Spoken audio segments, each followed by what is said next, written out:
ایک بہت ہی زبردست ویکیپیڈیا آرٹیکل کو اپنا ماخذ بنایا ہے جو ایک ایسے سرکاری پروگرام کی پوری کہانی بیان کرتا ہے جس نے ایک پوری معیشت کا نقشہ ہی بدل کر رکھ دیا۔ وہ جس کا نام یوزما تھا۔ ایگزیکٹلی، یوزما پروگرام۔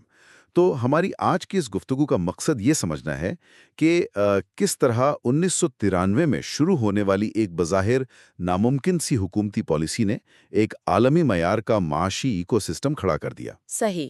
اچھا، بات شروع کرنے سے پہلے ذرا ایک منظر کا تصور کرتے ہیں۔ ہاں بتائیں۔ فرض کریں کہ کسی کے پاس کوئی آئے اور ایک نیا، انتہائی جدید اور رسکی سا کاروبار شروع کرنے کے لیے لاکھوں ڈالر کی پیشکش کریں۔ اوکے، مطلب ایک بلینک چیک ٹائپ چیز؟ ہاں، لیکن شرط یہ ہو کہ اگر اس کاروبار میں نقصان ہو گیا تو وہ سرمایہ فراہم کرنے والا ادارہ نقصان کا زیادہ تر حصہ خود برداشت کرے گا۔ اچھا، یہ تو بہت ہی عجیب شرط ہے۔ بالکل، اور سنیں، اگر وہ کاروبار چل پڑا اور کروڑوں کا منافع دینے لگا تو وہ سارا منافع اور ملکیت مکمل طور پر اس بندے کی ہوگی جس نے کاروبار شروع کیا۔ مطلب یہ تو واقعی کسی خیالی دنیا کی بات لگتی ہے، یا پھر کوئی بہت بڑا فراڈ ہے نا؟ کیونکہ حقیقت کی دنیا میں کوئی بھی ہوش مند انسان یا مالیاتی ادارہ ایسی شرائط پر پیسے کیوں دے گا؟ بالکل، مطلب اگر ہم روایتی معاشی اصولوں کی بات کریں تو یہ ماڈل بالکل ناممکن اور بے وقوفانہ سا لگتا ہے۔ صحیح۔ فینانس کی دنیا کا ایک بنیادی اصول ہے، مطلب جو جتنا بڑا خطرہ یا رسک مول لے گا نا، وہ اتنا ہی بڑے منافع کا حقدار بھی ہوگا۔ ایگزیکٹلی۔ منافع اور نقصان کی شراکت تو عام طور پر برابری کی بنیاد پر ہوتی ہے۔ ہاں، اگر کوئی آپ کے نقصان کی گارنٹی دے رہا ہے تو وہ کامیابی کی صورت میں ایک بہت بڑا حصہ بھی مانگے گا۔ پوری دنیا کا وینچر کیپٹل نظام اسی پر چلتا ہے۔ چلے پھر اسے تھوڑا کھول کر بیان کرتے ہیں، کیونکہ ہم جس ماڈل کی بات کر رہے ہیں یہ واقعی کوئی فلمی کہانی نہیں ہے۔ یہ ایک حقیقی چیز تھی۔ بالکل، یہ زمین پر نافذ کی گئی ایک حکومتی حکمت عملی تھی، اور جیسا کہ ہم نے شروع میں بتایا، ہمارا آج کا پورا فوکس اس ویکیپیڈیا آرٹیکل پر ہے جو یوزما کی تفصیلات بتاتا ہے۔ صحیح۔ یوزما نے اس روایتی اصول کو بالکل الٹ کر رکھ دیا۔ اس آرٹیکل کو پڑھتے ہوئے مجھے جو بات سب سے زیادہ حیران کن لگی وہ یہ تھی کہ عام طور پر حکومتیں جب کسی صنعت کو سہارا دیتی ہیں تو کیا کرتی ہیں؟ بس گرانٹس دے دیتی ہیں یا ٹیکس میں چھوٹ۔ ہاں، یا بلا سود قرضے، اور سمجھتی ہیں کہ ان کا کام ختم ہو گیا۔ لیکن یوزما کا ماڈل محض پیسوں کی اندھا دھند تقسیم نہیں تھا۔ یہ بات بہت اہم ہے۔ یہاں جو چیز سب سے زیادہ متاثر کن ہے نا، وہ یہ ہے کہ حکومت نے ایک ٹریڈیشنل فائنانسر کے بجائے ایک سمارٹ رسک مینیجر کا کردار ادا کیا۔ رسک مینیجر مطلب خطرات کو سنبھالنے والا؟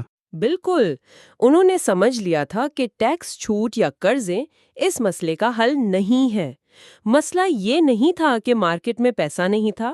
اچھا، تو مسئلہ کیا تھا؟ مسئلہ یہ تھا کہ وہ پیسہ ایک خاص قسم کے انتہائی ہائی رسک ٹیکنالوجی پروجیکٹس میں جانے سے ڈرتا تھا۔ یوزما نے باقاعدہ طور پر وینچر کیپٹل، جسے ہم وی سی کہتے ہیں، اور اینجل انویسٹنگ کی ایک ایسی مضبوط بنیاد رکھی جو اس سے پہلے اس خطے میں وجود ہی نہیں رکھتی تھی۔ یہ رسک مینجمنٹ کی ایک ماسٹر کلاس تھی۔ کیا بات ہے! اچھا، اس سے پہلے کہ ہم ان پیسوں، میچنگ فنڈز اور سرمایہ کاری کی ریاضی میں الجھیں، مجھے لگتا ہے کہ ہمیں تھوڑا پیچھے جانا چاہیے، ہسٹری کی طرف۔ ہاں، یہ دیکھنا چاہیے کہ اس قدر انوکھے اور بظاہر خطرناک پروگرام کی ضرورت ہی کیوں پیش آئی۔ صحیح بات ہے۔ کیونکہ ہم جانتے ہیں کہ تاریخ کی کوئی بھی بڑی اور غیر معمولی پالیسی یوں ہی بیٹھے بٹھائے نہیں بن جاتی۔ اس کے پیچھے کوئی نہ کوئی بہت بڑا بحران، کوئی کرائسس ہوتا ہے۔ بالکل، کوئی محرک تو ہوتا ہی ہے۔ اور یوزما کے پس منظر میں بھی 1990 کی دہائی کا ایک بہت بڑا عالمی واقعہ کار فرما تھا۔ جی ہاں، اور وہ واقعہ تھا سوویت یونین کا ٹوٹنا۔ وہ کولڈ وار والا سین۔ ایگزیکٹلی۔ 1990 کی دہائی کے آغاز میں جب سوویت یونین کا شرازہ بکھرا تو اس کے نتیجے میں ایک بہت بڑا جیو پولیٹیکل بھونچال آیا، جس نے ہجرت کا ایک بے مثال سیلاب پیدا کیا۔ اس آرٹیکل میں ایک بڑا زبردست اور حیران کن ڈیٹا گیا گیا ہے۔ وہ کیا؟ وہ یہ کہ سوویت یونین سے جو مہاجرین آ رہے تھے نا، وہ کوئی عام لوگ نہیں تھے۔ ان لاکھوں افراد میں سے تقریباً 1/3 یعنی 1/3 انتہائی اعلیٰ درجے کی مہارت رکھنے والے سائنسدان، ریسرچرز اور انجینئرز تھے۔ ویٹ، 1/3 مطلب ہر تیسرا بندہ سائنسدان یا انجینئر تھا؟ جی بالکل. یار یہ تو کسی بھی معیشت کے لیے لاٹری لگنے والی بات ہے. مطلب ایک طرف تو ہجرت کا بحران ہے، لیکن دوسری طرف اچانک راتوں رات دنیا کے بہترین دماغوں کی ایک بہت بڑی کھیپ آ گئی ہے. بالکل. یہ ہیومن کیپٹل کا ایک ایسا سیلاب تھا جس کی تاریخ میں مثال ملنا مشکل ہے. اب حکومت کے سامنے چیلنج یہ تھا کہ ان لوگوں کو سڑکوں پر تو نہیں بٹھایا جا سکتا تھا. ہاں ظاہر ہے کچھ تو کرنا تھا ان کا. تو حکومت نے فوری طور پر ری ایکٹ کیا. انہوں نے ریسرچ اینڈ ڈیولپمنٹ کلسٹرز اور بزنس انکیوبیٹرز بنانے شروع کر دیے. مقصد یہ تھا کہ ان سائنسدانوں کے آئیڈیاز کو استعمال کیا جائے. سینس بنتی ہے. لیکن یہیں پر آ کر ایک بہت بڑی دیوار سامنے آ گئی. صرف ذہانت، ڈگریاں اور لیبارٹری کے آئیڈیاز کافی نہیں ہوتے. ہاں، پروڈکٹ بنانے کے لیے تو پیسے چاہیے ہوتے ہیں. ایگزیکٹلی. ان لیبارٹری کے تجربات کو کمرشل پروڈکٹ میں بدلنے کے لیے، ان کی مارکیٹنگ کے لیے اور انہیں عالمی سطح پر لانچ کرنے کے لیے بہت بڑے سرمایہ کی ضرورت تھی. صحیح. اور بدقسمتی سے مقامی سطح پر وینچر کیپٹل کا کوئی کلچر سرے سے موجود ہی نہیں تھا. مطلب وی سی نام کی کوئی چیز تھی ہی نہیں. بالکل نہیں. مقامی سرمایہ کاروں کو ریئل اسٹیٹ یا روایتی فیکٹریوں کی تو سمجھ تھی، لیکن ان نئے، نامانوس اور انتہائی ہائی رسک ٹیکنالوجی پروجیکٹس میں وہ ایک ڈھیلا لگانے کو تیار نہیں تھے. اسے اگر میں تھوڑا آسان الفاظ میں بیان کروں نا، تو یہ ایسا ہی تھا جیسے دنیا کی بہترین اور جدید ترین سپورٹس کار کا انجن تو آ گیا ہو. ہاں. وہ سوویٹ سائنسدان، ہاں. لیکن اس کار کو چلانے کے لیے فیول یعنی سرمایہ بالکل نہ ہو. اب کار کا انجن جتنا بھی شاندار ہو، ایندھن کے بغیر وہ 1 انچ بھی آگے نہیں بڑھ سکتی. بہت عمدہ تشبیہ ہے. اور اسی ایندھن کی فراہمی کو یقینی بنانے کے لیے ابتدا میں ایک تجربہ کیا گیا. اچھا، کیا تجربہ؟ 1992 سے 98 کے درمیان انبال نامی ایک سرکاری انشورنس کمپنی کو میدان میں لایا گیا. انبال؟ اوکے. ہاں. اس کمپنی نے وینچر کیپٹل فرموں کے سامنے ایک پیشکش رکھی. انہوں نے کہا کہ اگر آپ ان نئے اور خطرناک ٹیک پروجیکٹس میں سرمایہ کاری کرتے ہیں اور خدا نہ خواستہ وہ پروجیکٹ ڈوب جاتا ہے تو انبال آپ کے 70% تک نقصانات کی بھرپائی کرے گا، یعنی اس کی گارنٹی دے گا. 1 منٹ رکیں، ذرا اس بات پر غور کریں. یہیں پر مجھے سب سے زیادہ الجھن ہوتی ہے. کیا الجھن؟ یار کیا یہ عوام کے ٹیکس کے پیسوں کے ساتھ ایک بہت بڑا اور خوفناک جوا نہیں تھا؟ میرا مطلب ہے ایک سرکاری انشورنس کمپنی نجی اداروں کے 70% نقصان کی گارنٹی دے رہی ہے. بظاہر تو ایسا ہی لگتا ہے. ہم سب جانتے ہیں کہ سٹارٹ اپس میں ناکامی کی شرح کتنی زیادہ ہوتی ہے. اکثر 10 میں سے 9 کمپنیاں ڈوب جاتی ہیں. بالکل ڈوبتی ہیں. تو اگر یہ ساری نجی کمپنیاں اور ان کے پروجیکٹس فیل ہو جاتے تو اربوں ڈالر کا سارا بوجھ تو سیدھا عام عوام اور ٹیکس دہندگان کے کندھوں پر پڑتا نا. حکومت نے اتنا بڑا معاشی خطرہ کیوں مول لیا؟ کوئی بھی حکومت اس حد تک کیسے جا سکتی ہے؟ آپ کی یہ حیرانی بالکل بجا ہے اور کاغذ پر واقعی ایک انتہائی خطرناک جوا لگتا ہے. لیکن اگر ہم اس فیصلے کے پیچھے چھپی نفسیات اور بڑی تصویر کو دیکھیں نا تو اس کی گہرائی سمجھ میں آتی ہے. اچھا، وہ کیسے؟ دیکھیں، حکومت کو اندازہ ہو گیا تھا کہ اس وقت معیشت کا اصل مسئلہ سرمایہ کی کمی نہیں تھا. لوگوں کے پاس پیسہ موجود تھا، لیکن وہ ایک گہرے خوف کا شکار تھے. ڈرتے تھے؟ کس بات سے؟